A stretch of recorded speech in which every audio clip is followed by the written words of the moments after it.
जलियांवाला हत्याकांड में शहीद हुए देशभक्तों और अंग्रेजों की कुर्ता के अलावा एक और पहलू है जिसे पूरी तरह अंधेरे में डाल दिया गया था। ये पहलू मानवता के साथ, देश के साथ खड़े होने के बुलंद जज्बे का। इस जज्बे का नाम शंकरन नायर था। On 14th April 2025, PM Modi invoked the legacy of C. Shankaran Nair in his address, but weeks before the spotlight turned national, in March 2025, Mo had already begun digging into Nair's forgotten fight. Yet a film that asks the British Empire for an apology through the brave narrative of Shankaran Nair. Who is Shankaran Nair, the man who inspired the film Kesari Chapter 2? General Dwyer, on behalf of the British Army, marched his troops in and ordered his troops to fire on those innocent people until they ran out of ammunition. Tory MP Bob Blackman said the Amritsar massacre is a stain on British colonial rule in India.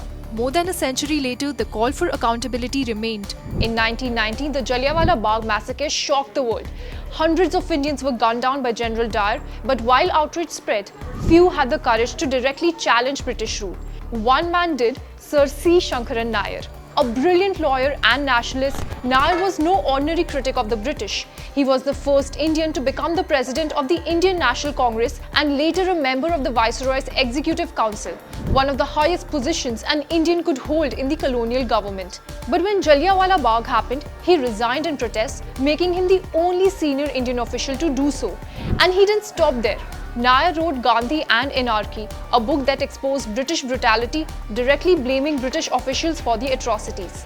The British were so enraged that they dragged him to court in London in a high-profile defamation case. But Nair fought back, proving that the so-called justice of the British Empire was nothing more than a facade. Despite his fearless stand, his name remains missing from most history books. Meanwhile, UK MP Bob Blackman has now called for a formal apology from the British government for the massacre. In 2019, then Prime Minister Theresa May called the killings a shameful scar in British Indian history, but stopped short of formally apologizing. But while we demand an apology from Britain, isn't it time we recognize our own champions of justice?